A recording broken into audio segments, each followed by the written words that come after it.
ನಮಸ್ಕಾರ ಎಲ್ಲರಿಗೂ. ಗುರುಜ್ಯೋತಿ ಯೂಟ್ಯೂಬ್ ಚಾನಲ್ಗೆ ಸ್ವಾಗತ. ವಿದುರ ನೀತಿನ ನೋಡೋಣಂತ್ರಿ. ಇವತ್ತ ವಿದುರ ನೀತಿಯ ಮೊದಲನೆಯ ಅಧ್ಯಾಯನ ಹೇಳ್ತೀನಿ, ಕೇಳೋಣಂತ್ವರಿ. ವೈಶಂಪಾಯನನು ಹೇಳಿದನು, ಮಹಾಬುದ್ಧಿವಂತನಾದ ರಾಜ ಧೃತರಾಷ್ಟ್ರನು ದ್ವಾರಪಾಲಕನನ್ನು ಉದ್ದೇಶಿಸಿ ಹೇಳಿದನು, ನಾನು ವಿದುರನನ್ನು ನೋಡಲು ಬಯಸುವೆ, ಅವನನ್ನು ಬೇಗನೆ ಇಲ್ಲಿಗೆ ಕರೆದುಕೊಂಡು ಬಾ. ಧೃತರಾಷ್ಟ್ರನಿಂದ ಕಳುಹಿಸಲ್ಪಟ್ಟ ಆ ದೂತನು ವಿದುರನ ಬಳಿ ಸಾರಿ ಹೀಗೆ ಹೇಳಿದನು, ಮಹಾಮೇಧಾವಿಯೇ, ನಮ್ಮ ಒಡೆಯನಾದ ಮಹಾರಾಜ ಧೃತರಾಷ್ಟ್ರನು ನಿನ್ನನ್ನು ನೋಡಲು ಬಯಸುತ್ತಾನೆ. ಹೀಗೆಂದು ದ್ವಾರಪಾಲಕನಿಂದ ಸೂಚಿಸಲ್ಪಟ್ಟ ವಿದುರನು ರಾಜಭವನಕ್ಕೆ ಬಂದು ಹೇಳಿದನು, ದ್ವಾರಪಾಲಕನೇ, ಧೃತರಾಷ್ಟ್ರನಿಗೆ ನಾನು ಬಂದಿರುವ ವಿಷಯವನ್ನು ತಿಳಿಸು. ಆ ದ್ವಾರಪಾಲಕನು ಒಳಗೆ ಪ್ರವೇಶಿಸಿ ಹೇಳಿದನು, ಮಹಾರಾಜ, ನಿಮ್ಮ ಆಜ್ಞೆಯಂತೆ ವಿದುರನು ಇಲ್ಲಿಗೆ ಬಂದಿದ್ದಾನೆ. ನಿಮ್ಮ ಚರಣಾರವಿಂದಗಳನ್ನು ಸಂದರ್ಶಿಸಲು ಬಯಸುತ್ತಾನೆ. ಏನೆಂದು ತಿಳಿಸಬೇಕೆಂದು ನನಗೆ ಆಜ್ಞಾಪಿಸಬೇಕು. ಧೃತರಾಷ್ಟ್ರ ಹೇಳಿದನು, ಮಹಾಪ್ರಾಜ್ಞನಾದ ದೀರ್ಘದರ್ಶಿಯಾದ ವಿದುರನನ್ನು ಈಗಲೇ ಕರೆದುಕೊಂಡು ಬಾ. ವಿದುರನು ನನ್ನನ್ನು ನೋಡಲು ನಾನು ಯಾವ ವಿಧವಾದ ಕಟ್ಟುಪಾಡುಗಳನ್ನು ಮಾಡಿರುವುದಿಲ್ಲ. ದ್ವಾರಪಾಲಕನು ವಿದುರನ ಬಳಿ ಬಂದು ಹೇಳಿದನು, ವಿದುರ, ಧೀಮಂತನಾದ ಮಹಾರಾಜ ಧೃತರಾಷ್ಟ್ರನ ಅಂತಃಪುರವನ್ನು ಪ್ರವೇಶಿಸು. ರಾಜನನ್ನು ಸಂದರ್ಶಿಸಲು ನಿನಗೆ ಎಂದೂ ಯಾವ ವಿಧವಾದ ಕಟ್ಟುಪಾಡುಗಳೂ ಇಲ್ಲವೆಂದು ರಾಜನೇ ಹೇಳಿರುವರು. ವೈಶಂಪಾಯನು ಹೇಳುತ್ತಾನೆ. ಅನಂತರ ವಿದುರನು ಧೃತರಾಷ್ಟ್ರನ ಅರಮನೆಯನ್ನು ಪ್ರವೇಶಿಸಿ ಬದ್ಧಾಂಜಲಿಯಾಗಿ ನಿಂತು ಚಿಂತಾಕುಲನಾಗಿದ್ದ ರಾಜನನ್ನು ಕುರಿತು ಹೀಗೆ ಹೇಳಿದನು, ಮಹಾಪ್ರಾಜ್ಞನೇ, ನಿನ್ನ ಆಜ್ಞಾನುಸಾರವಾಗಿ ನಾನು ವಿದುರನು ಆಗಮಿಸಿದ್ದೇನೆ. ನಾನು ಮಾಡಬೇಕಾದ ಕಾರ್ಯವೇನಾದರೂ ಇದ್ದರೆ ಆಜ್ಞಾಪಿಸಬಹುದಾಗಿದೆ. ನಾನು ಉಪಸ್ಥಿತನಿದ್ದೇನೆ. ಧೃತರಾಷ್ಟ್ರನು ಹೇಳಿದನು, ವಿದುರ, ಪ್ರಾಜ್ಞನಾದ ಸಂಜಯನು ಬಂದು ನನ್ನನ್ನು ನಿಂದಿಸಿ ಹೋದನು. ನಾಳೆ ಸಭೆಯಲ್ಲಿ ಆತನು ಅಜಾತಶತ್ರುವಾದ ಯುಧಿಷ್ಠಿರನ ಸಂದೇಶವನ್ನು ಹೇಳಲಿರುವನು. ಆ ಕುರುವೀರನಾದ ಯುಧಿಷ್ಠಿರನ ಸಂದೇಶವೇನೆಂದು ನನಗೆ ತಿಳಿಯದಾಗಿದೆಯಲ್ಲ ಎಂಬ ಚಿಂತೆಯು ನನ್ನ ಶರೀರವನ್ನೇ ದಹಿಸುತ್ತಿದೆ. ನಿದ್ದೆ ಬರಲೊಲ್ಲದಾಗಿದೆ. ವಿದುರ, ನಾನು ಚಿಂತೆಯಿಂದ ವ್ಯಾಕುಲಗೊಂಡಿದ್ದೇನೆ. ಅದರಿಂದಾಗಿಯೇ ನಿದ್ದೆ ಇಲ್ಲದೆ ತೊಳಲಾಡುತ್ತಿದ್ದೇನೆ. ಈ ಸಂದರ್ಭದಲ್ಲಿ ಯಾವುದು ಶ್ರೇಯಸ್ಸನ್ನುಂಟು ಮಾಡುವುದೋ ಅದನ್ನು ತಿಳಿಸಿಕೊಡು. ನೀನಾದರೂ ಧರ್ಮಾರ್ಥಗಳ ಸೂಕ್ಷ್ಮವನ್ನರಿತವನು. ಪಾಂಡವರ ಬಳಿಯಿಂದ ಸಂಜಯನು ಬಂದಾಗಿನಿಂದ ನನ್ನ ಮನಸ್ಸಿನ ನೆಮ್ಮದಿ ಮೊದಲಿನಂತೆ ಇಲ್ಲವಾಗಿದೆ. ನನ್ನ ಇಂದ್ರಿಯಗಳ ವ್ಯಾಪಾರವೆಲ್ಲವೂ ಅಸ್ತವ್ಯಸ್ತವಾಗಿದೆ. ಆತನು ನಾಳಿನ ಸಭೆಯಲ್ಲಿ ಏನು ಹೇಳಿಬಿಡುವನೋ ಎಂಬುದೇ ನನಗೆ ದೊಡ್ಡ ಚಿಂತೆಯಾಗಿದೆ. ವಿದುರನು ಹೇಳಿದನು, ರಾಜನೇ, ಬಲವಂತನನ್ನು ಎದುರು ಹಾಕಿಕೊಂಡವನನ್ನು, ಅಸಹಾಯಕನಾದ ದುರ್ಬಲನನ್ನು, ತನ್ನೆಲ್ಲ ಸಂಪತ್ತುಗಳನ್ನು ಕಳೆದುಕೊಂಡಿರುವನನ್ನು, ಕಾಮುಕನನ್ನು ಹಾಗೂ ಕಳ್ಳನನ್ನು ನಿದ್ರಾಹೀನತೆಯು ಬಾಧಿಸುತ್ತದೆ. ನರಾಧಿಪ, ಇವುಗಳಲ್ಲಾವುದೇ ಮಹಾದೋಷಗಳೊಂದಿಗೂ ನೀನು ಸಂಪರ್ಕವನ್ನು ಹೊಂದಿಲ್ಲವಷ್ಟೇ. ಪರಸ್ವತ್ತಿನ ಮೇಲೆ ಆಸೆಪಟ್ಟು ಹಗಲಿರುಳೂ ನಿದ್ರೆ ಇಲ್ಲದೆ ಪರಿತಪಿಸುತ್ತಿಲ್ಲ ತಾನೆ? ಧೃತರಾಷ್ಟ್ರನು ಹೇಳಿದನು, ವಿದುರ, ನಿನ್ನಿಂದ ನಾನು ಧರ್ಮಯುಕ್ತವಾದ ಪರಮ ಶ್ರೇಯಸ್ಕರವಾದ ಮಾತುಗಳನ್ನು ಕೇಳಬಯಸುವೆ. ಈ ನಮ್ಮ ರಾಜವಂಶದಲ್ಲಿ ಪ್ರಾಜ್ಞರಿಗೂ ಸಮ್ಮತವಾದ ಮಾನನೀಯನಾಗಿರುವವನು ನೀನೊಬ್ಬನೇ.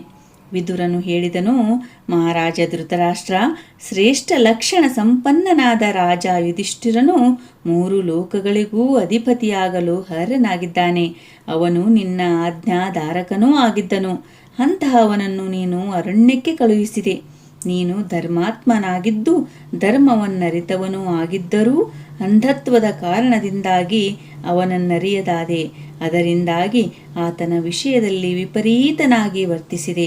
ನ್ಯಾಯವಾಗಿ ಅವನಿಗೆ ನೀಡಬೇಕಿದ್ದ ರಾಜ್ಯದ ಭಾಗಕ್ಕೂ ನೀನು ಸಮ್ಮತಿಸದಾದೆ. ಅಕ್ರೂರತ್ವ, ದಯೆ, ಧರ್ಮ, ಸತ್ಯ, ಪರಾಕ್ರಮ, ನಿನ್ನ ಮೇಲಿನ ಪೂಜ್ಯ ಭಾವನೆ, ಈ ಎಲ್ಲ ಸದ್ಗುಣಗಳೂ ಧರ್ಮರಾಜನಲ್ಲಿ ಮೂರ್ತಿಮತ್ತಾಗಿರುವ ಕಾರಣ ಅವನು ಎಲ್ಲ ಕಷ್ಟಗಳನ್ನೂ ಮೌನವಾಗಿ ಸಹಿಸುತ್ತಿರುವನು. ನೀನು ದುರ್ಯೋಧನ, ಶಕುನಿ, ಕರ್ಣ ಹಾಗೂ ದುಶ್ಯಾಸನರಂತಹ ಅಯೋಗ್ಯ ವ್ಯಕ್ತಿಗಳಲ್ಲಿ ರಾಜ್ಯದ ಅಧಿಕಾರವನ್ನು ಇರಿಸಿ ಸಂಪತ್ತು ವೃದ್ಧಿಯಾಗಲೆಂದು ಹೇಗೆ ತಾನೇ ಬಯಸುವೆ? ತನ್ನ ವಾಸ್ತವಿಕ ಸ್ವರೂಪದ ಜ್ಞಾನ, ಉದ್ಯೋಗಶೀಲತೆ, ದುಃಖಗಳನ್ನು ಕಷ್ಟಗಳನ್ನು ಸಹಿಸಿಕೊಳ್ಳುವ ಶಕ್ತಿ, ಧರ್ಮದಲ್ಲಿ ಸ್ಥಿರತೆ, ಈ ಗುಣಗಳು ಯಾರನ್ನು ಚತುರ್ವಿಧ ಪುರುಷಾರ್ಥಗಳಿಂದ ಚ್ಯುತಿಗೊಳಿಸುವುದಿಲ್ಲವೋ ಅವನೇ ಪಂಡಿತನು ಎನಿಸಿಕೊಳ್ಳುತ್ತಾನೆ. ಯಾವನು ಸತ್ಕರ್ಮಗಳನ್ನು ಮಾಡುವನು ದುಷ್ಕಾರ್ಯಗಳಿಂದ ದೂರವಿರುವನು. ಯಾವನು ನಾಸ್ತಿಕನಲ್ಲವೋ ಮತ್ತು ಯಾವನು ಶ್ರದ್ಧಾಳುವಾಗಿರುವನೋ ಅವನೇ ಪಂಡಿತನು. ಕ್ರೋಧ, ಹರ್ಷ, ದರ್ಪ, ಲಜ್ಜೆ, ಉದ್ದಟತನ, ತಾನೇ ದೊಡ್ಡವನೆಂಬ ಭಾವನೆ ಇವುಗಳು ಯಾವನನ್ನು ಪುರುಷಾರ್ಥಗಳಿಂದ ಭ್ರಷ್ಟನನ್ನಾಗಿ ಮಾಡುವುದಿಲ್ಲವೋ ಅವನೇ ಪಂಡಿತನು ಎನಿಸಿಕೊಳ್ಳುತ್ತಾನೆ. ಯಾರ ಉದ್ದೇಶಿತವಾದ ಕಾರ್ಯ, ಆ ಕಾರ್ಯ ಸಾಧನೆಗಾಗಿ ಆತ ಮಾಡುವ ಸಮಾಲೋಚನೆ ಮತ್ತು ಕಾರ್ಯ ಸಾಧನೆಗಾಗಿ ಕೈಗೊಳ್ಳುವ ವಿಧಾನ ಇವುಗಳು ಬೇರೊಬ್ಬರಿಗೆ ತಿಳಿಯುವುದಿಲ್ಲವೋ ಮತ್ತು ಆ ಮಹಾಕಾರ್ಯವು ಮುಗಿದ ಮೇಲೆಯೇ ಅದು ತಿಳಿಯುವುದೋ ಅಂತಹ ಕಾರ್ಯ ವಿಚಕ್ಷಣನನ್ನು ಪಂಡಿತನೆಂದು ಹೇಳುತ್ತಾರೆ. ಶೀತೋಷ್ಣಗಳಾಗಲಿ, ಭಯಾನುರಾಗಗಳಾಗಲಿ, ಸಮೃದ್ಧಿ ಅಥವಾ ಕೊರತೆಗಳಾಗಲಿ ಯಾವನ ಕಾರ್ಯಕ್ಕೆ ವಿಘ್ನವನ್ನು ಉಂಟು ಮಾಡುವುದಿಲ್ಲವೋ ಅಂತಹವನನ್ನು ಪಂಡಿತನೆಂದು ಕರೆಯುತ್ತಾರೆ.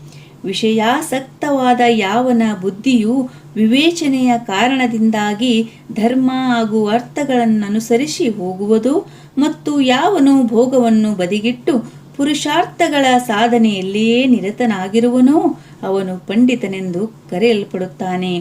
ವಿವೇಕಪೂರ್ಣವಾದ ಬುದ್ಧಿಯುಳ್ಳವರು ತಮ್ಮ ಸಾಮರ್ಥ್ಯಕ್ಕೆ ಅನುಗುಣವಾಗಿ ಕಾರ್ಯವನ್ನು ಕೈಗೊಳ್ಳಲು ಬಯಸುತ್ತಾರೆ, ಅದನ್ನು ವ್ಯವಸ್ಥಿತವಾಗಿ ಮಾಡುತ್ತಾರೆ ಕೂಡ, ಹಾಗೂ ಯಾವೊಂದನ್ನು ತುಚ್ಛವೆಂದು ಪರಿಗಣಿಸಿ ಅವಮಾನಿಸುವುದಿಲ್ಲ.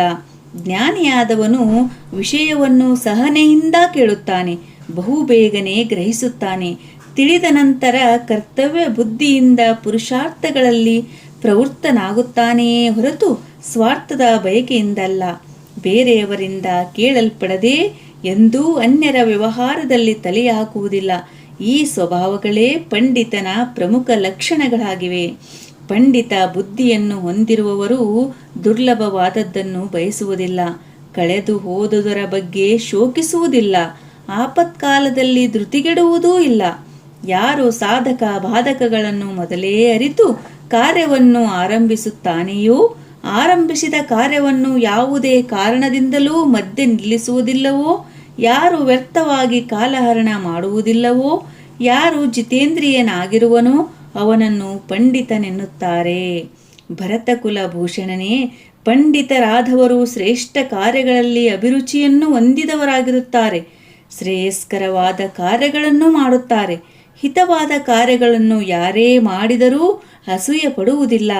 ಗೌರವಾದರಗಳು ಪ್ರಾಪ್ತವಾದಾಗ ಆನಂದದಿಂದ ಉಬ್ಬದೆ, ಅವಮಾನ ಉಂಟಾದಾಗ ಪರಿತಾಪದಿಂದ ಕುಗ್ಗದೆ, ಗಂಗಾ ನದಿಯಲ್ಲಿಯ ಮಡುವಿನಂತೆ ಯಾರು ಪ್ರಶಾಂತ ಮನಸ್ಕನಾಗಿರುವನೋ ಅವನನ್ನು ಪಂಡಿತನೆಂದು ಕರೆಯುತ್ತಾರೆ. ಯಾರು ಸರ್ವ ಪ್ರಾಣಿಗಳ ಸ್ವಭಾವ ಗುಣಗಳನ್ನು ತಿಳಿದಿದ್ದಾನೆಯೋ, ಎಲ್ಲ ಕಾರ್ಯಗಳ ಆಂತರ್ಯವನ್ನು ಅರಿತಿರುವನೋ, ಮನುಷ್ಯನು ಬಯಸಿದ್ದನ್ನು ಪಡೆಯಲು ಬೇಕಾದ ಉಪಾಯವನ್ನು ತಿಳಿದಿರುವನೋ ಅವನನ್ನು ಪಂಡಿತನೆನ್ನುವರು. ಯಾರು ನಿರರ್ಗಳವಾಗಿ ಮಾತನಾಡಬಲ್ಲರೋ, ಮನೋರಂಜಕವಾದ ರೀತಿಯಲ್ಲಿ ವಿವರಿಸಬಲ್ಲನೋ, ಪ್ರತಿಯೊಂದರ ಕಾರ್ಯಕಾರಣಗಳ ಬಗ್ಗೆ ಸರಿಯಾಗಿ ಊಹಿಸಬಲ್ಲನೋ, ಯಾರು ಪ್ರತ್ಯುತ್ಪನ್ನಮತಿಯೋ ಅಂದ್ರೆ ಪ್ರತಿಯೊಂದು ಸಮಸ್ಯೆಯನ್ನು ಸರಿಯಾಗಿ ವಿಶ್ಲೇಷಿಸಿ ಪರಿಹರಿಸಬಲ್ಲನೋ, ಅವಿಳಂಬವಾಗಿ ಯಾರು ಗ್ರಂಥಗಳಿಂದ ಉದ್ಧರಿಸಿ ವ್ಯಾಖ್ಯಾನ ಮಾಡಲು ಸಮರ್ಥನೋ ಅವನು ಪಂಡಿತನೆಂದು ಕರೆಯಲ್ಪಡುತ್ತಾನೆ. ತಾನು ಅಧ್ಯಯನ ಮಾಡಿದ ಶಾಸ್ತ್ರವು ಯಾವನಿಗೆ ಸರ್ವದಾ ಸ್ಮರಣೆಯಲ್ಲಿರುತ್ತದೆಯೋ, ಯಾರ ವಿದ್ಯೆಯು ಬುದ್ಧಿಯನ್ನು ಅನುಸರಿಸುತ್ತದೆಯೋ, ಯಾವನ ಪ್ರಜ್ಞೆಯು ಶ್ರುತಿ ಪ್ರಮಾಣಗಳ ಅನುಸಾರವಾಗಿಯೇ ಇರುತ್ತದೆಯೋ, ಯಾರು ಶಿಷ್ಟ ಜನರ ಉನ್ನತ ನೈತಿಕ ನಿಯಮಗಳನ್ನೆಂದೂ ಮೀರುವುದಿಲ್ಲವೋ ಅವರು ಪಂಡಿತರೆನಿಸಿಕೊಳ್ಳುತ್ತಾರೆ. ಯಾವನು ಶ್ರುತಿಶಾಸ್ತ್ರಗಳ ಅಧ್ಯಯನ ಮಾಡದೆಯೇ ಗರ್ವಿಷ್ಠನಾಗಿರುವನೋ, ಯಾವನು ದರಿದ್ರನಾಗಿದ್ದರೂ ಮಹತ್ತರವಾದ ಆಕಾಂಕ್ಷೆಗಳನ್ನಿಟ್ಟುಕೊಂಡಿರುವನೋ ಮತ್ತು ಯಾವನು ಕೆಲಸ ಮಾಡದೆಯೇ ಅರ್ಥವನ್ನು ಪಡೆಯಲು ಇಚ್ಛಿಸುವನೋ ಅವನು ಪಂಡಿತರಿಂದ ಮೂರ್ಖನೆಂದು ಕರೆಯಲ್ಪಡುತ್ತಾನೆ. ಯಾರು ತನ್ನ ಕರ್ತವ್ಯವನ್ನು ನಿರ್ಲಕ್ಷಿಸಿ ಬೇರೆಯವರ ವ್ಯವಹಾರವನ್ನು ಅವಲಂಬಿಸಿರುತ್ತಾನೆಯೋ, ಯಾರು ಸ್ನೇಹಿತನಿಗೆ ದ್ರೋಹ ಬಗೆಯುತ್ತಾನೆಯೋ ಅವನನ್ನು ಮೂರ್ಖನೆಂದು ಕರೆಯುತ್ತಾರೆ. ಯಾವನು ಅಪೇಕ್ಷಿಸಬಾರದ್ದನ್ನು ಅಪೇಕ್ಷಿಸುವನೋ, ಅಪೇಕ್ಷಿಸಿ ಪಡೆಯಲು ಯೋಗ್ಯವಾದದ್ದನ್ನು ಪರಿತ್ಯಜಿಸುವನೋ ಹಾಗೂ ತನಗಿಂತ ಬಲಿಷ್ಠನಾದವನನ್ನು ದ್ವೇಷಿಸುವನೋ ಅಂತಹವನನ್ನು ಮೂರ್ಖ ವಿಚಾರಗಳುಳ್ಳ ಮನುಷ್ಯ ಎಂದೆನ್ನುತ್ತಾರೆ. ಯಾವನು ಶತ್ರುವಿನೊಡನೆ ಮೈತ್ರಿಯನ್ನು ಬೆಳೆಸಿಕೊಳ್ಳುವನು, ಮಿತ್ರನನ್ನು ಯಾವನು ದ್ವೇಷಿಸಿ ಹಿಂಸಿಸುವನು ಮತ್ತು ಕೆಟ್ಟ ಕೆಲಸವನ್ನು ಯಾವನು ಆರಂಭಿಸುವನು ಅವನನ್ನು ಮೂರ್ಖ ಮನಸ್ಸುಳ್ಳವನೆಂದು ಕರೆಯುತ್ತಾರೆ. ಹೇ ಭರತರ್ಷಭ, ಯಾರು ತಾನು ಮಾಡಲಿರುವ ಕಾರ್ಯಗಳ ಬಗ್ಗೆ ವ್ಯರ್ಥವಾಗಿ ಪ್ರಚಾರಪಡಿಸುತ್ತಾ ಮಾಡಲು ಹಿಂಜರಿಯುತ್ತಾ ಇರುವನೋ, ಯಾರು ಎಲ್ಲದರಲ್ಲಿಯೂ ಸಂದೇಹವುಳ್ಳವನಾಗಿರುವನೋ, ಶೀಘ್ರವಾಗಿ ಮಾಡಬೇಕಾದ ಕಾರ್ಯಗಳನ್ನು ಯಾರು ವಿಳಂಬವಾಗಿ ಮಾಡುವರೋ ಅಂಥವನನ್ನು ಮೂರ್ಖನೆನ್ನುತ್ತಾರೆ. ಪಿತೃಗಳಿಗೆ ಯಾರು ಶ್ರಾದ್ದ ಮಾಡುವುದಿಲ್ಲವೋ, ದೇವತೆಗಳನ್ನು ಯಾರು ಪೂಜಿಸುವುದಿಲ್ಲವೋ ಮತ್ತು ಒಳ್ಳೆಯ ಮನಸ್ಸಿನ ಮಿತ್ರರನ್ನು ಯಾರು ಪಡೆದಿರುವುದಿಲ್ಲವೋ ಅಂಥವನನ್ನು ಮೂಢನೆಂದು ಕರೆಯುತ್ತಾರೆ.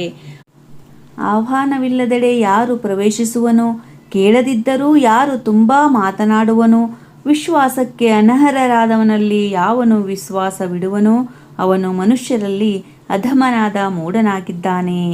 ಯಾವನು ತಾನೇ ದೋಷಭಾಗಿಯಾಗಿದ್ದು ಇತರರಲ್ಲಿ ಕಾಣುವ ಅದೇ ದೋಷವನ್ನು ಎತ್ತಿ ತೋರಿಸಿ ಅವರನ್ನು ದೂಷಿಸುವನೋ, ತಾನು ಅಸಮರ್ಥನಾಗಿದ್ದೂ ಸಹ ವ್ಯರ್ಥವಾಗಿ ಕೋಪಗೊಳ್ಳುವನೋ ಅಂಥವನನ್ನು ಮೂಢನೆಂದು ಕರೆಯುತ್ತಾರೆ. ತನ್ನ ಸಾಮರ್ಥ್ಯ ಎಷ್ಟಿದೆ ಎಂಬುದನ್ನು ತಿಳಿಯದೆ ಧರ್ಮ ಮತ್ತು ಅರ್ಥ ಈ ಎರಡರಿಂದಲೂ ವಿವರ್ಜಿತವಾದ ಅಲಭ್ಯವಾದ ವಸ್ತುವೊಂದನ್ನು ಪ್ರಯತ್ನ ಮಾಡದೆಯೇ ಇಚ್ಛಿಸತಕ್ಕವನು ಮೂಢನೆನಿಸಿಕೊಳ್ಳುತ್ತಾನೆ. ರಾಜನೇ, ಯಾವನು ಅನಧಿಕಾರಿಯಾದವನಿಗೆ ಉಪದೇಶವನ್ನು ನೀಡುವನೋ, ಯಾವನು ಶೂನ್ಯೋಪಾಸನೆ ಮಾಡುವನೋ ಮತ್ತು ಕಡಲೋಭಿಯನ್ನು ಯಾವನು ಸೇವಿಸುವನೋ ಅವನನ್ನು ಮೂಢನೆಂದು ಕರೆಯುತ್ತಾರೆ. ಯಾರು ಮಹತ್ತಾದ ಧನ, ವಿದ್ಯೆ ಹಾಗೂ ಐಶ್ವರ್ಯಗಳನ್ನು ಹೊಂದಿಯೂ ಸಹ ಅಹಂಕಾರ ರಹಿತನಾಗಿ ಇರುವನೋ ಅಂಥವನನ್ನು ಪಂಡಿತನೆಂದು ಕರೆಯುತ್ತಾರೆ. ಯಾವನು ತನ್ನ ಬಂಧು ಮಿತ್ರರಿಗೂ ಸೇವಕರಿಗೂ ಹಂಚಿಕೊಡದೆ ತಾನೊಬ್ಬನೇ ಕುಳಿತು ಮೃಷ್ಟಾನ್ನವನ್ನು ಭುಂಜಿಸುವನೋ, ಉತ್ತಮೋತ್ತಮವಾದ ವಸ್ತ್ರಗಳನ್ನು ತಾನೊಬ್ಬನೇ ಧರಿಸುವನೋ ಅಂಥವನಿಗಿಂತಲೂ ಕ್ರೂರಿಯಾದವನು ಯಾವನಿದ್ದಾನೆ?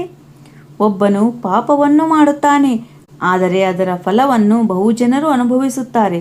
ಫಲವನ್ನು ಅನುಭವಿಸಿದವರು ಬಿಡಲ್ಪಡುತ್ತಾರೆ, ಆದರೆ ಪಾಪವನ್ನು ಮಾಡಿದವನಿಗೆ ಆ ಪಾಪ ದೋಷವು ಅಂಟಿಕೊಳ್ಳುತ್ತದೆ. ಧನುರ್ವಿದ್ಯಾ ಪಾರಂಗತನಾದವನಿಂದ ಬಿಡಲ್ಪಟ್ಟ ಬಾಣವು ಯಾವೊಬ್ಬನನ್ನೂ ಕೊಲ್ಲಬಹುದು ಅಥವಾ ಕೊಲ್ಲದೆಯೂ ಇರಬಹುದು. ಆದರೆ ಬುದ್ಧಿಶಾಲಿಯಿಂದ ಪ್ರಯೋಗಿಸಲ್ಪಟ್ಟ ಬುದ್ಧಿ ಚಾತುರ್ಯವೆಂಬ ಬಾಣವು ರಾಜನಿಂದೊಡಗೂಡಿದ ರಾಷ್ಟ್ರವನ್ನೇ ಧ್ವಂಸ ಮಾಡಬಲ್ಲದು. ಒಂದರಿಂದ ಬುದ್ಧಿ, ಎರಡನ್ನು ಕಾರ್ಯ ಮತ್ತು ಅಕಾರ್ಯವನ್ನು ನಿಶ್ಚಯಿಸಬೇಕು. ಮೂರನ್ನು ಶತ್ರು, ಮಿತ್ರ ಹಾಗೂ ಉದಾಸೀನ. ನಾಲ್ಕರಿಂದ ಸಾಮ, ದಾನ, ಭೇದ, ದಂಡ ಇವುಗಳನ್ನು ವಶ ಮಾಡಿಕೊ. ಐದನ್ನು ಪಂಚೇಂದ್ರಿಯಗಳನ್ನು ಜಯಿಸಿ. ಆರನ್ನು ಸಂಧಿ, ವಿಗ್ರಹ, ಯಾನ, ಆಸನ, ದ್ವೈಧೀಭಾವ ಮತ್ತು ಸಮಾಶ್ರಯವನ್ನು ತಿಳಿದುಕೋ. ಏಳನ್ನು ಸ್ತ್ರೀ, ಜೂಜು, ಬೇಟೆ, ಮದ್ಯ, ಕಠೋರ ವಚನ, ಕಠಿಣ ಶಿಕ್ಷೆ, ಅನ್ಯಾಯದಿಂದ ಧನಾರ್ಜನೆ ಇವುಗಳನ್ನು ಬಿಟ್ಟು ಸುಖಿಯಾಗಿರು. ವಿಷವು ಸೇವಿಸಿದವನನ್ನು ಮಾತ್ರವೇ ಕೊಲ್ಲುತ್ತದೆ, ಶಸ್ತ್ರದಿಂದ ಒಬ್ಬನು ಮಾತ್ರವೇ ಕೊಲ್ಲಲ್ಪಡುತ್ತಾನೆ. ಆದರೆ ರಾಜರಹಸ್ಯವು ಬಯಲಾದಲ್ಲಿ ಅದು ರಾಜನನ್ನೂ ಪ್ರಜೆಗಳನ್ನೂ ಮತ್ತು ರಾಜ್ಯವನ್ನೂ ಧ್ವಂಸ ಮಾಡುತ್ತದೆ. ಮೃಷ್ಟಾನ್ನವನ್ನು ಒಬ್ಬನೇ ಊಟ ಮಾಡಬಾರದು, ಒಬ್ಬನೇ ಕುಳಿತು ರಾಜ್ಯದ ಆರ್ಥಿಕ ಪರಿಸ್ಥಿತಿಯ ವಿಷಯವಾಗಿ ಆಲೋಚಿಸಬಾರದು ಮತ್ತು ಮುಖ್ಯ ವಿಷಯಗಳನ್ನು ನಿರ್ಣಯಿಸಲು ಹೋಗಬಾರದು. ಒಬ್ಬನೇ ಪ್ರಯಾಣವನ್ನೂ ಮಾಡಬಾರದು. ಎಲ್ಲರೂ ಮಲಗಿ ನಿದ್ರಿಸುತ್ತಿರುವಾಗ ಒಬ್ಬನೇ ಎಚ್ಚರಗೊಂಡಿರಬಾರದು.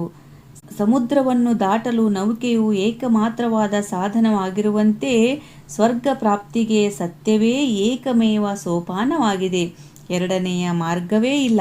ಆದರೆ ಮಹಾರಾಜ, ನೀನಿದನ್ನು ಅರಿಯುತ್ತಿಲ್ಲ. ಕ್ಷಮಾವಂತರಾಗಿರುವವರ ಮೇಲೆ ಒಂದೇ ಒಂದು ದೋಷದ ಆರೋಪಣೆ ಇದೆ, ಎರಡನೆಯ ದೋಷವನ್ನೆಂದೂ ಆರೋಪಿಸಲಾಗದು.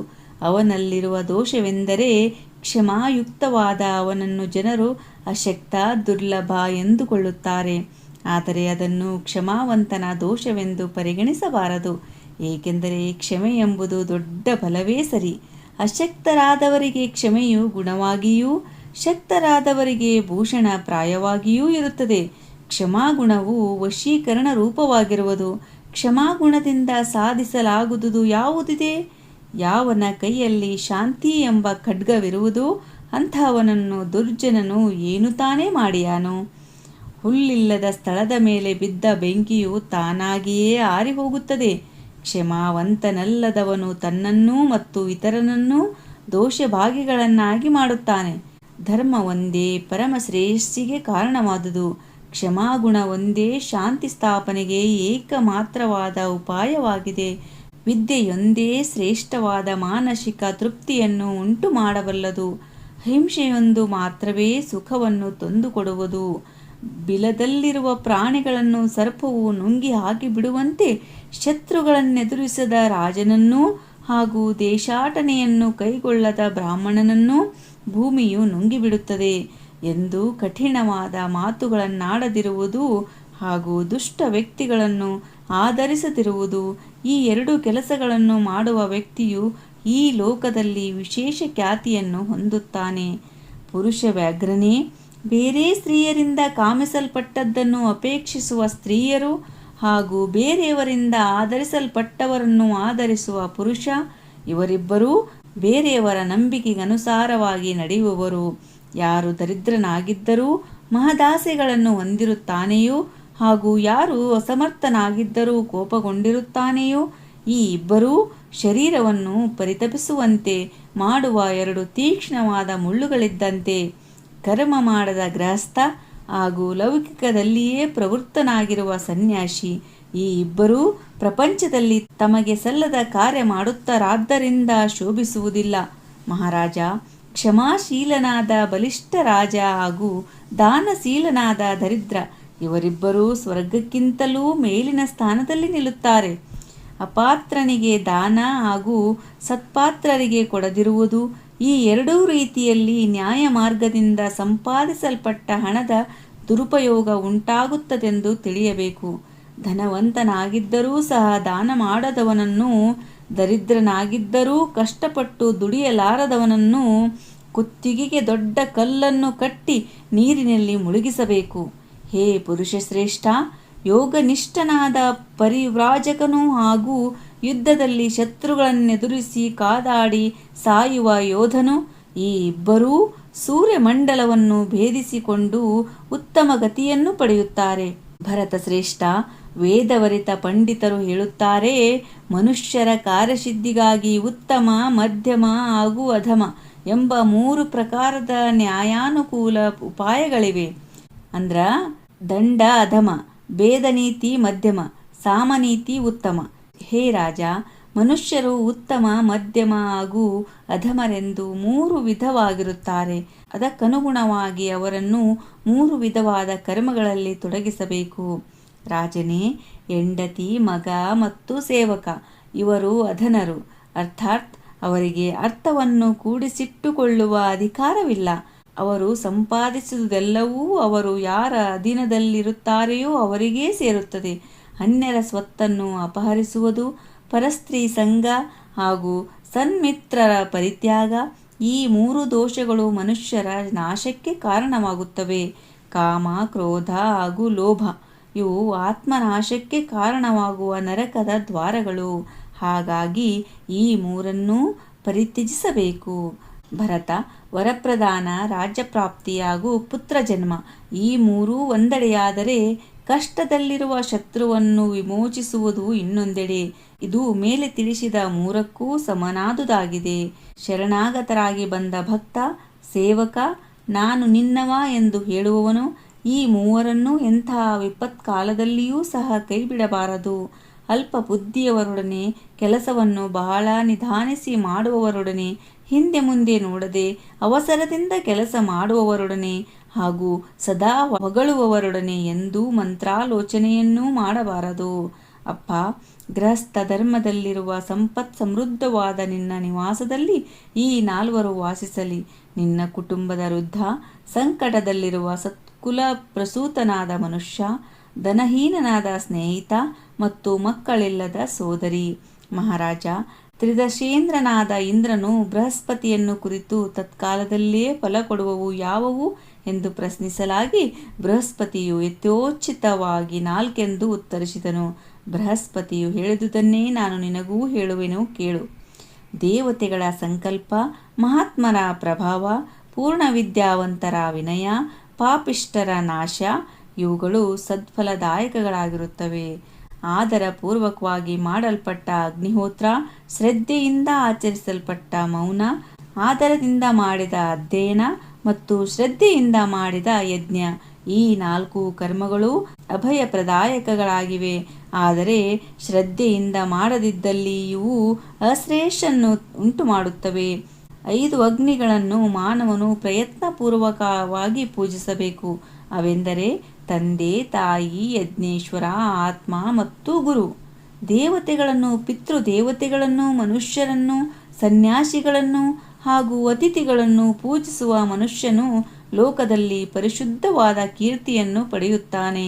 ರಾಜನೇ, ಸ್ನೇಹಿತರು, ಶತ್ರುಗಳು, ಉದಾಸೀನರು, ನಿನಗೆ ಆಶ್ರಯ ಕೊಡುವವರು ಹಾಗೂ ನಿನ್ನಿಂದ ಆಶ್ರಯವನ್ನು ಪಡೆದಿರುವವರು ಈ 5ರೂ ನೀನು ಎಲ್ಲಿಗೆ ಹೋದರೂ ನಿನ್ನ ಬೆನ್ನ ಹಿಂದೆಯೇ ಬರುತ್ತಾರೆ. ಪಂಚೇಂದ್ರಿಯಗಳುಳ್ಳ ಮನುಷ್ಯನ ಯಾವುದಾದರೊಂದು ಇಂದ್ರಿಯದಲ್ಲಿ ಸಣ್ಣ ರಂಧ್ರ ಉಂಟಾದರೂ ಮನುಷ್ಯನ ಪ್ರಜ್ಞೆಯು ಚರ್ಮದ ಚೀಲದಲ್ಲುಂಟಾದ ರಂಧ್ರದಿಂದ ನೀರು ಸ್ರವಿಸುವಂತೆ ಹರಿದು ಹೋಗುತ್ತದೆ. ಐಶ್ವರ್ಯವನ್ನು ಅಥವಾ ಉನ್ನತಿಯನ್ನಪೇಕ್ಷಿಸುವವನು ನಿದ್ರೆ, ತೂಕಡಿಕೆ, ಭಯ, ಕ್ರೋಧ, ಆಲಸ್ಯ ಮತ್ತು ಕಾರ್ಯವನ್ನು ಬಹು ನಿಧಾನವಾಗಿ ಮಾಡುವುದು ಎಂಬ ಈ 6 ದೋಷಗಳನ್ನು ತ್ಯಜಿಸಬೇಕು. ಉಪದೇಶ ನೀಡದಿರುವ ಆಚಾರ್ಯ, ಮಂತ್ರೋಚ್ಚಾರಣೆ ಮಾಡದಿರುವ ಅಥವಾ ವೇದಾಧ್ಯಯನ ಮಾಡದಿರುವ ಋತ್ವಿಜ, ರಕ್ಷಣೆ ಮಾಡಲು ಅಸಮರ್ಥನಾದ ರಾಜ, ಪ್ರಿಯವಾದ ಮಾತುಗಳನ್ನಾಡದಿರುವ ಹೆಂಡತಿ, ಸದಾ ಊರಿನಲ್ಲಿಯೇ ಇರಲಿಚ್ಛಿಸುವ ಗೋಪಾಲ ಮತ್ತು ಸದಾ ಅರಣ್ಯದಲ್ಲಿಯೇ ಇರಲಿಚ್ಛಿಸುವ ಕ್ಷೌರಿಕ ಈ 6 ಮಂದಿಯನ್ನು ಬುದ್ಧಿವಂತನಾದವನು ಸಮುದ್ರದಲ್ಲಿ ಒಡೆದು ಹೋದ ಒಂದು ನಾವೆಯನ್ನು ಪ್ರಯಾಣಿಕರು ತ್ಯಜಿಸುವಂತೆ ಪರಿತ್ಯಜಿಸಬೇಕು. ಮಾನವನಿಂದ ಈ 6 ಗುಣಗಳು ಎಂದೂ ಯಾವ ಕಾರಣದಿಂದಲೂ ಬಿಡಲ್ಪಡತಕ್ಕದ್ದಲ್ಲ. ಅವೆಂದರೆ ಸತ್ಯ, ದಾನ, ಆಲಸ್ಯವಿಲ್ಲದಿರುವಿಕೆ, ಅಸೂಯೆ ಪಡೆದಿರುವುದು, ಕ್ಷಮೆ ಮತ್ತು ಧೈರ್ಯ. ಧನಪ್ರಾಪ್ತಿ, ನಿತ್ಯ ಆರೋಗ್ಯ, ಪ್ರಿಯಳಾಗಿಯೂ ಪ್ರಿಯವಾದಿನಿಯಾಗಿಯೂ ಇರುವ ಪತ್ನಿ, ವಿಧೇಯನಾದ ಪುತ್ರ, ಹಣ ಸಂಪಾದನೆಗೆ ಅನುಕೂಲಿಸುವ ವಿದ್ಯೆ ಈ 6 ಲೋಕದಲ್ಲಿ ಮನುಷ್ಯನಿಗೆ ಸುಖದಾಯಕಗಳು.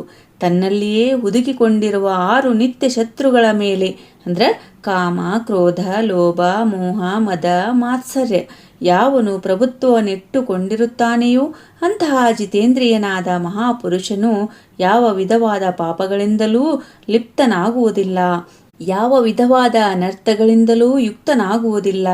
ಕೆಳಗೆ ತಿಳಿಸಿರುವ 6 ವಿಧದ ಮನುಷ್ಯರು 6 ಪ್ರಕಾರದ ಜನಗಳಿಂದಾಗಿ ತಮ್ಮ ಜೀವಿಕೆಯನ್ನು ಕಂಡುಕೊಳ್ಳುತ್ತಾರೆ. 7ನೆಯ ಪ್ರಕಾರ ಕಂಡುಬರುವುದಿಲ್ಲ. ಕಳ್ಳರು ಅಜಾಗರೂಕತೆಯುಳ್ಳ ಮನುಷ್ಯರಿಂದಾಗಿ, ವೈದ್ಯರು ರೋಗಿಗಳಿಂದಾಗಿ, ಕಾಮಿನಿಯರು ಕಾಮುಕರಿಂದಾಗಿ, ಪುರೋಹಿತರು ಯಾಗ ಮಾಡುವ ಯಜಮಾನರನ್ನವಲಂಬಿಸಿ, ವಿವಾದ ಮಾಡುವ ಪ್ರಜೆಗಳನ್ನವಲಂಬಿಸಿ, ರಾಜರು ಹಾಗೂ ಮೂರ್ಖರಿಂದಾಗಿ ಪಂಡಿತರೂ ಜೀವಿಸುತ್ತಾರೆ. ಮುಹೂರ್ತ ಕಾಲ ಉಪೇಕ್ಷೆ ಮಾಡಿದರೂ ಸಹ ಹಸು, ಸೇವೆ, ಕೃಷಿ, ಪತ್ನಿ, ವಿದ್ಯೆ ಹಾಗೂ ಶೂದ್ರ ಸಂಘ ಈ 6 ವಿನಾಶವನ್ನು ಹೊಂದುತ್ತದೆ. ಈ 6 ಮಂದಿ ತಮಗೆ ಪೂರ್ವದಲ್ಲಿ ಉಪಕರಿಸಿದವನನ್ನು ಮರೆತು ಬಿಡುತ್ತಾರೆ. ವಿದ್ಯಾಭ್ಯಾಸ ಮುಗಿಸಿದ ಶಿಷ್ಯರು ಗುರುವನ್ನು, ಮದುವೆಯಾದ ಮಕ್ಕಳು ತಾಯಿಯನ್ನು, ಕಾಮದ ಉಪಶಾಂತಿಯಾದ ನಂತರ ಪುರುಷನು ತಾನು ಉಪಭೋಗಿಸಿದ ಸ್ತ್ರೀಯನ್ನು, ತಾನಾರಂಭಿಸಿದ ಕಾರ್ಯದಲ್ಲಿ ಕೃತಕೃತ್ಯನಾದ ನಂತರ ಅದಕ್ಕೆ ನೆರವಾದವರನ್ನು, ಸಮುದ್ರ ದಾಟಿದ ನಂತರ ದಾಟಿಸಿದ ನೌಕೆ ಅಥವಾ ನಾವಿಕನನ್ನು, ರೋಗ ಗುಣವಾದ ನಂತರ ರೋಗಿಯು ಗುಣಪಡಿಸಿದ ವೈದ್ಯನನ್ನು ಮರೆತು ಬಿಡುತ್ತಾರೆ. ರಾಜನೇ, ಅಯೋಗ್ಯವಾಗಿರುವಿಕೆ, ಋಣವಿಲ್ಲದಿರುವಿಕೆ, ವಿದೇಶ ಪ್ರಯಾಣ ಮಾಡದಿರುವಿಕೆ, ಸಜ್ಜನರೊಂದಿಗಿನ ಸಹವಾಸ, ತನ್ನ ರುಚಿಗನುಗುಣವಾಗಿ ವೃತ್ತಿ ನಿರ್ಭೀತವಾಸ ಈ 6 ಜೀವಲೋಕದ ಸುಖಗಳು. ಅಸೂಯೆಯಿಂದ ಕೂಡಿರುವವನು, ಅತ್ಯಾಶೆಯುಳ್ಳವನು, ಅತೃಪ್ತನು, ಬಹುಕೋಪವುಳ್ಳವನು, ಎಲ್ಲ ವಿಷಯಗಳನ್ನು ಸಂದೇಹದಿಂದಲೇ ಕಾಣುವವನು ಮತ್ತು ಇತರರ ಐಶ್ವರ್ಯದಿಂದಲೇ ಜೀವಿಸುವವನು ಈ 6 ಜನರು ನಿತ್ಯ ದುಃಖಿಗಳೆಂದು ಹೇಳುತ್ತಾರೆ. ಸ್ತ್ರೀ ವಿಷಯಕ ಆಸಕ್ತಿ, ಜೂಜು, ಬೇಟೆ, ಮದ್ಯಪಾನ, ಕಠಿಣವಾದ ಮಾತು, ಕಠೋರವಾದ ಶಿಕ್ಷೆ ವಿಧಿಸುವುದು ಹಾಗೂ ಧನದ ದುರುಪಯೋಗ ಈ 7 ದೋಷಗಳನ್ನು ರಾಜನಾದವನು ಖಂಡಿತವಾಗಿಯೂ ವರ್ಜಿಸಬೇಕು. ರಾಜರು ದೃಢ ಮೂಲವುಳ್ಳವರಾಗಿದ್ದರೂ ಪ್ರಾಯಶಃ ಇವುಗಳಿಂದ ನಾಶವನ್ನು ಹೊಂದುತ್ತಾರೆ. ವಿನಾಶ ಹೊಂದುವವನಲ್ಲಿ ಈ 8 ಪೂರ್ವ ಸೂಚನೆಗಳಿರುತ್ತವೆ. ಅವೆಂದರೆ ಬ್ರಾಹ್ಮಣರನ್ನು ದ್ವೇಷಿಸುವುದು, ಬ್ರಾಹ್ಮಣರ ವಿರೋಧಕ್ಕೆ ಪಾತ್ರರಾಗುವುದು, ಅವರ ಸ್ವತ್ತವನ್ನು ಅಪಹರಿಸುವುದು, ಅವರನ್ನು ಕೊಲ್ಲುವುದು ಅಥವಾ ಹಿಂಸಿಸುವುದು, ಅವರನ್ನು ನಿಂದಿಸಿ ಆನಂದಿಸುವುದು, ಅವರ ಪ್ರಶಂಸೆಯನ್ನು ಕೇಳಲಿಚ್ಛಿಸದಿರುವುದು, ದೇವ ಕಾರ್ಯ ಪಿತೃ ಕಾರ್ಯಗಳಲ್ಲಿ ಅವರನ್ನು ಸ್ಮರಿಸದಿರುವುದು, ಹಾಗೂ ಅವರು ಯಾಚಿಸಿದರೆ ಕೋಪಗೊಳ್ಳುವುದು. ಈ ದೋಷಗಳನ್ನು ಪಂಡಿತನು ಅರಿಯಬೇಕು, ಅರಿತು ಅವನ್ನು ವರ್ಜಿಸಬೇಕು. ಹೇ ಭಾರತ, ಈ 8 ಹರ್ಷದ ಸಾರ ಸರ್ವಸ್ವವಾಗಿವೆ. ಮನುಷ್ಯನ ಹೆಚ್ಚಿನ ಲೌಕಿಕ ಸುಖ ಇವುಗಳಲ್ಲಿಯೇ ಕಂಡುಬರುತ್ತದೆ. ಅವೆಂದರೆ ಸ್ನೇಹಿತರೊಡನೆ ಸಮಾಗಮ, ಅಧಿಕ ಧನಪ್ರಾಪ್ತಿ, ಪುತ್ರನ ಆಲಿಂಗನ, ಮೈಥುನದಲ್ಲಿ ಒಂದಾಗುವಿಕೆ, ಸಮಯದಲ್ಲಿ ಪ್ರಿಯ ನುಡಿಗಳು, ತನ್ನ ವರ್ಗದ ಜನರಲ್ಲಿ ಅತ್ಯಂತ ಉನ್ನತಿ ಪಡೆಯುವುದು, ಇಚ್ಛೆಪಟ್ಟ ವಸ್ತುವಿನ ಪ್ರಾಪ್ತಿ ಹಾಗೂ ಸಮಾಜದಲ್ಲಿ ಸನ್ಮಾನ, ಒಳ್ಳೆಯ ಬುದ್ಧಿ, ಸತ್ಕುಲ ಪ್ರಸೂತಿ, ಇಂದ್ರಿಯ ನಿಗ್ರಹ, ಶಾಸ್ತ್ರಜ್ಞಾನ, ಪರಾಕ್ರಮ, ಹೆಚ್ಚು ಮಾತನಾಡದಿರುವುದು, ಶಕ್ತಿ ಇದ್ದಷ್ಟು ದಾನ ಮಾಡುವುದು ಹಾಗೂ ಕೃತಜ್ಞತೆ. ಈ 8 ಗುಣಗಳು ಮನುಷ್ಯನ ಖ್ಯಾತಿಯನ್ನು ಹೆಚ್ಚಿಸುತ್ತವೆ. ಶರೀರ ರೂಪಿಯಾದ ಈ ಮನೆಯು 9 ದ್ವಾರಗಳಿಂದಲೂ, 3 ಅಂದರೆ ವಾತ ಪಿತ್ತ ಕಫ ಸ್ತಂಭಗಳಿಂದಲೂ ಹಾಗೂ 5 ಜ್ಞಾನೇಂದ್ರಿಯ ಸಾಕ್ಷಿಗಳಿಂದಲೂ ಕೂಡಿದೆ ಹಾಗೂ ಆತ್ಮನ ನಿವಾಸ ಸ್ಥಾನವಾಗಿದೆ. ಇದನ್ನರಿತ ಪಂಡಿತನು ಮಹಾಜ್ಞಾನಿಯಾಗಿರುತ್ತಾನೆ. ಹೇ ಧೃತರಾಷ್ಟ್ರ, ಈ 10 ಜನ ಧರ್ಮವೆಂದರೇನೆಂದು ತಿಳಿದವರಾಗಿರುವುದಿಲ್ಲ. ಅವರಾರೆಂದು ತಿಳಿ. ಮದ್ಯಪಾನ ಮಾಡಿದವನು, ಧನಮದದಿಂದ ಕೊಬ್ಬಿರುವವನು, ಹುಚ್ಚನು, ಬಹಳ ಬಳಲಿದವನು, ಬಹುವಾಗಿ ಕೋಪಗೊಂಡಿರುವವನು, ಬಹುವಾಗಿ ಹಸಿದಿರುವವನು, ಕಾರ್ಯವನ್ನು ಅತ್ಯವಸರದಿಂದ ಮಾಡಲು ಹೋಗುವವನು, ಲೋಭಿ, ಭೀತನಾಗಿರುವವನು ಹಾಗೂ ಕಾಮುಕನು, ಇವರೇ ಆ 10 ಜನ. ಇವರ ವಿಷಯದಲ್ಲಿ ವಿದ್ವಾಂಸನಾದವನು ಆಸಕ್ತಿಯನ್ನು ವಹಿಸಬಾರದು. ಇದೇ ವಿಷಯವಾಗಿ ಅಸುರರ ರಾಜನಾದ ಪ್ರಹ್ಲಾದನು ಪುತ್ರನ ವಿಷಯವಾಗಿ ಸುಧನ್ವನೊಂದಿಗೆ ಹೇಳಿದ ಪುರಾತನವಾದ ಇತಿಹಾಸ ಪ್ರಸಿದ್ಧವಾದ ಉಪದೇಶವನ್ನು ನೀತಿಜ್ಞರು ಈಗಲೂ ಉದಾಹರಿಸುತ್ತಾರೆ. ಯಾವ ರಾಜನು ಕಾಮ ಹಾಗೂ ಕ್ರೋಧಗಳನ್ನು ವರ್ಜಿಸಿರುವನೋ, ಸತ್ಪಾತ್ರರಿಗೆ ದಾನವನ್ನು ಮಾಡುವನು, ಪಾತ್ರಗಳ ಬಗ್ಗೆ ತಿಳಿದಿರುವನು, ಶಾಸ್ತ್ರಗಳ ಅಧ್ಯಯನವನ್ನು ಮಾಡಿರುವನು, ಆಲಸ್ಯ ಮಾಡದೆ ಶೀಘ್ರವಾಗಿ ತನ್ನ ಕರ್ತವ್ಯಗಳನ್ನು ನಿರ್ವಹಿಸುವನು, ಅವನನ್ನು ಲೋಕದ ಜನರೆಲ್ಲರೂ ಪ್ರಮಾಣವಾಗಿ ಅಂಗೀಕರಿಸುತ್ತಾರೆ. ಯಾರು ಮನುಷ್ಯರ ವಿಶ್ವಾಸವನ್ನು ಸಂಪಾದಿಸಲು ತಿಳಿದಿರುವನೋ, ತಪ್ಪಿತಸ್ಥರೆಂದು ಕಂಡು ಬಂದಲ್ಲಿ ಸರಿಯಾದ ಶಿಕ್ಷೆಯನ್ನು ನೀಡಬಲ್ಲನೋ, ಶಿಕ್ಷೆಯ ಪ್ರಮಾಣದ ಪರಿಜ್ಞಾನವನ್ನು ಹೊಂದಿರುವನೋ ಹಾಗೂ ಕ್ಷಮೆಯ ಮಹತ್ವವನ್ನು ಅರಿತಿರುವನೋ, ಅಂತಹವನನ್ನು ಸಮಗ್ರವಾದ ಸಂಪತ್ತು ಬಂದು ಸೇರುತ್ತದೆ. ಯಾರು ಯಾವ ಒಬ್ಬ ದುರ್ಲಭನನ್ನು ಅವಮಾನಿಸುವುದಿಲ್ಲವೋ, ಸದಾ ಜಾಗರೂಕನಾಗಿದ್ದು ಶತ್ರುವಿನೊಂದಿಗೆ ಬುದ್ಧಿಪೂರ್ವಕವಾಗಿ ವ್ಯವಹರಿಸುತ್ತಿರುವನೋ, ಬಲಿಷ್ಠರ ವಿರೋಧವನ್ನು ಕಟ್ಟಿಕೊಳ್ಳದಿಲ್ಲವೋ ಹಾಗೂ ಸಮಯ ಬಂದಾಗ ತನ್ನ ಪರಾಕ್ರಮವನ್ನು ತೋರಿಸುವನು, ಅವನೇ ಧೀರನು. ಕಾರ್ಯಭಾರವನ್ನು ವಹಿಸಿರುವ ಯಾವ ರಾಜನು ಮಹತ್ತರವಾದ ಆಪತ್ತಿಗೊಳಗಾಗಿದ್ದರೂ ಸಹ ಅದಕ್ಕಾಗಿ ಎಂದೂ ದುಃಖಿಸುವುದಿಲ್ಲವೋ, ಯಾವನು ಸದಾ ಜಾಗರೂಕನಾಗಿದ್ದು ತಾನು ಮಾಡಬೇಕಾದ ಕರ್ತವ್ಯವನ್ನು ಮಾಡುತ್ತಿರುತ್ತಾನೆಯೋ, ಆಗಾಗ ಬಂದೆರಗುವ ದುಃಖಗಳನ್ನು ಧೈರ್ಯದಿಂದ ಸಹಿಸಿಕೊಳ್ಳುವನೋ, ಅಂತಹ ಮಹಾತ್ಮನ ಶತ್ರುಗಳು ಪರಾಜಿತರಾದಂತೆಯೇ ಸರಿ. ಯಾರು ನಿರರ್ಥಕವಾಗಿ ಮನೆಬಿಟ್ಟು ದೇಶಾಟನೆ ಮಾಡುವುದಿಲ್ಲವೋ, ಪಾಪಿಷ್ಠರ ಸಹವಾಸ ಮಾಡುವುದಿಲ್ಲವೋ, ಪರಸ್ತ್ರೀ ಸಂಗ ಮಾಡುವುದಿಲ್ಲವೋ, ಅಹಂಕಾರಿಯಾಗಿರುವುದಿಲ್ಲವೋ, ಕಳ್ಳನಾಗಿರುವುದಿಲ್ಲವೋ, ಯಾವನು ಚಾಡೀಕೋರನಾಗಿರುವುದಿಲ್ಲವೋ, ಯಾವನು ಮದ್ಯಪಾನ ಮಾಡುವುದಿಲ್ಲವೋ, ಅಂಥವನು ಸರ್ವದಾ ಸುಖಿಯಾಗಿರುತ್ತಾನೆ. ಯಾವನು ಧರ್ಮ, ಅರ್ಥ ಮತ್ತು ಕಾಮಗಳಿಗೆ ಸಂಬಂಧಿಸಿದ ಕಾರ್ಯಗಳನ್ನು ಅವಸರದಿಂದ ಆರಂಭಿಸುವುದಿಲ್ಲವೋ, ಕೇಳಿದಲ್ಲಿ ಯಥಾರ್ಥವಾದ ಮಾತುಗಳನ್ನೇ ಆಡುತ್ತಾನೆಯೋ, ಸ್ನೇಹಿತರಿಗಾಗಿಯೂ ಎಂದೂ ವಿವಾದ ಮಾಡಲು ಬಯಸುವುದಿಲ್ಲವೋ, ಗೌರವಿಸಲ್ಪಡದಿದ್ದರೂ ಯಾವನು ಕೋಪಗೊಳ್ಳುವುದಿಲ್ಲವೋ, ಇತರರ ವಿಷಯದಲ್ಲಿ ಅಸೂಯೆ ಪಡುವುದಿಲ್ಲವೋ, ಎಲ್ಲರ ಬಗ್ಗೆಯೂ ಕನಿಕರದಿಂದ ಕೂಡಿದವನಾಗಿರುತ್ತಾನೆಯೋ, ಯಾರು ದುರ್ಲಭನಾಗಿದ್ದು ಇತರರ ವಿರೋಧವನ್ನು ಕಟ್ಟಿಕೊಳ್ಳುವುದಿಲ್ಲವೋ, ಎಂದೂ ವಿಷಯವನ್ನತಿಕ್ರಮಿಸಿ ಮಾತನಾಡುವುದಿಲ್ಲವೋ, ವಿವಾದವನ್ನು ಸಹಿಸಿಕೊಳ್ಳುತ್ತಾನೆಯೋ, ಅಂಥವನು ಎಲ್ಲೆಡೆಯೂ ಪ್ರಶಂಸೆಗೆ ಪಾತ್ರನಾಗುತ್ತಾನೆ. ಯಾವನು ಉದ್ದಟತನವನ್ನು ಎಂದೂ ಪ್ರದರ್ಶಿಸುವುದಿಲ್ಲವೋ, ಇತರರ ಮುಂದೆ ತನ್ನ ಪರಾಕ್ರಮದ ಶ್ಲಾಘನೆಯನ್ನು ಯಾರು ಮಾಡಿಕೊಳ್ಳುವುದಿಲ್ಲವೋ, ಕೋಪದಿಂದ ವ್ಯಾಕುಲನಾಗಿದ್ದರೂ ಕೂಡ ಯಾರು ಎಂದೂ ಕಟುವಾದ ಮಾತುಗಳನ್ನಾಡುವುದಿಲ್ಲವೋ, ಅಂಥವನನ್ನು ಎಲ್ಲ ಕಾಲಗಳಲ್ಲಿಯೂ ಜನರು ಪ್ರೀತಿಸುವರು. ಶಾಂತವಾಗಿರುವ ವೈರಾಗ್ನಿಯನ್ನು ಯಾರು ಉದ್ದೀಪನಗೊಳಿಸುವುದಿಲ್ಲವೋ, ಯಾವನು ಬಹು ದರ್ಪಿಷ್ಠನಾಗಿಯಾಗಲಿ ಅಥವಾ ಬಹುದಿನತೆಯಿಂದ ಕೂಡಿದವನಾಗಲಿ ಇರುವುದಿಲ್ಲವೋ ಹಾಗೂ ನಾನು ವಿಪತ್ತಿನಲ್ಲಿರುವೆ ಎಂದು ಭಾವಿಸಿ ಯಾರು ಅನುಚಿತ ಕಾರ್ಯಗಳಲ್ಲಿ ತೊಡಗುವುದಿಲ್ಲವೋ ಅಂತಹ ಉತ್ತಮವಾದ ಆಚರಣೆಯುಳ್ಳ ಪುರುಷನನ್ನು ಶ್ರೇಷ್ಠ ಪುರುಷನೆಂದು ಆರ್ಯರು ಹೇಳುತ್ತಾರೆ. ಯಾವನು ತನ್ನ ಸುಖದ ವಿಷಯವಾಗಿ ಹೆಚ್ಚು ಸಂತೋಷಗೊಳ್ಳುವುದಿಲ್ಲವೋ, ಬೇರೆಯವರ ದುಃಖವನ್ನು ಕಂಡು ಹರ್ಷಿತನಾಗುವುದಿಲ್ಲವೋ, ಏನನ್ನಾದರೂ ದಾನ ಮಾಡಿದ ನಂತರ ಅದರ ಬಗ್ಗೆ ಪಶ್ಚಾತ್ತಾಪ ಪಡುವುದಿಲ್ಲವೋ ಅಂಥವನು ಸತ್ಪುರುಷನೆಂದು ಆರ್ಯಗುಣಶೀಲಗಳುಳ್ಳವನೆಂದು ಪರಿಗಣಿತನಾಗುತ್ತಾನೆ. ಯಾವ ಮನುಷ್ಯನು ದೇಶದ ವ್ಯವಹಾರವನ್ನು, ಲೋಕದ ರೂಢಿ ಆಚಾರವನ್ನು ಹಾಗೂ ವಿಭಿನ್ನ ಜಾತಿಗಳ ಧರ್ಮಗಳನ್ನು ಅರಿಯಲು ಬಯಸುತ್ತಾನೆಯೋ ಆತನು ಉತ್ತಮ ಅಧಮಗಳ ಭೇದವನ್ನರಿತ ವಿವೇಕಿಯಾಗುತ್ತಾನೆ. ಯಾವಾಗಲೂ ಆತ ಹೋದಲ್ಲೆಲ್ಲ ಜನಸಮೂಹದ ಮೇಲೆ ತನ್ನ ಆಧಿಪತ್ಯವನ್ನು ಸ್ಥಾಪಿಸಬಲ್ಲವನಾಗುತ್ತಾನೆ. ಪ್ರಜ್ಞಾವಂತನಾದ ಯಾವ ಮನುಷ್ಯನು ಅಹಂಕಾರವನ್ನು, ಮೋಹವನ್ನು, ಅಸೂಯೆಯನ್ನು, ಕೆಟ್ಟ ಕೆಲಸವನ್ನು, ರಾಜದ್ರೋಹವನ್ನು, ಚಾಡಿಕೋರತನವನ್ನು, ಸಮೂಹದೊಂದಿಗೆ ದ್ವೇಷವನ್ನು ಹಾಗೂ ಮತ್ತನಾದವನೊಡನೆ ಹುಚ್ಚನೊಡನೆ ಹಾಗೂ ಕೆಟ್ಟ ಮನುಷ್ಯರೊಂದಿಗೆ ವಾದವನ್ನು ವರ್ಜಿಸುತ್ತಾನೆಯೋ ಆತನು ಶ್ರೇಷ್ಠನು. ದಾನ, ಉಪಾಸನಾದಿಗಳು, ದೇವಪೂಜನ, ಮಂಗಳ ಕಾರ್ಯಗಳು, ವಿವಿಧ ಪ್ರಾಯಶ್ಚಿತ್ತಗಳು, ಅನೇಕ ಪ್ರಕಾರವಾದ ಲೌಕಿಕಾಚಾರ ವ್ಯವಹಾರಗಳು, ಈ ನಿತ್ಯ ಕರ್ಮಗಳನ್ನು ಯಾವ ಆತನು ತಪ್ಪದೇ ಮಾಡುವನೋ ಅಂತಹವನಿಗೆ ದೇವತೆಗಳು ಅಭ್ಯುದಯವನ್ನುಂಟು ಮಾಡುತ್ತಾರೆ. ಯಾವನು ತನಗೆ ಸಮಾನರಾದವರಲ್ಲಿ ಮಾತ್ರವೇ ವಿವಾಹ ಸಂಬಂಧವನ್ನು ಬೆಳೆಸುತ್ತಾನೆಯೋ, ಎಂದೂ ಹೀನರೊಡನೆ ಬೆಳೆಸುವುದಿಲ್ಲವೋ, ತನಗೆ ಸಮಾನರಾದವರಲ್ಲಿ ಮಾತ್ರವೇ ಸಖ್ಯವನ್ನು, ವ್ಯವಹಾರವನ್ನು ಹಾಗೂ ಮಾತುಕತೆಗಳನ್ನು ಇಟ್ಟುಕೊಂಡಿರುವನೋ, ಗುಣಗಳಿಂದ ಶ್ರೇಷ್ಠನಾದವರನ್ನು ಮುಂದಿಟ್ಟುಕೊಳ್ಳುತ್ತಾನೆಯೋ ಅಂತಹ ವಿದ್ವಾಂಸ ನೀತಿಗಳು ಶ್ರೇಷ್ಠವಾದವುಗಳೆಂದು ಪರಿಗಣಿಸಲ್ಪಡುತ್ತದೆ.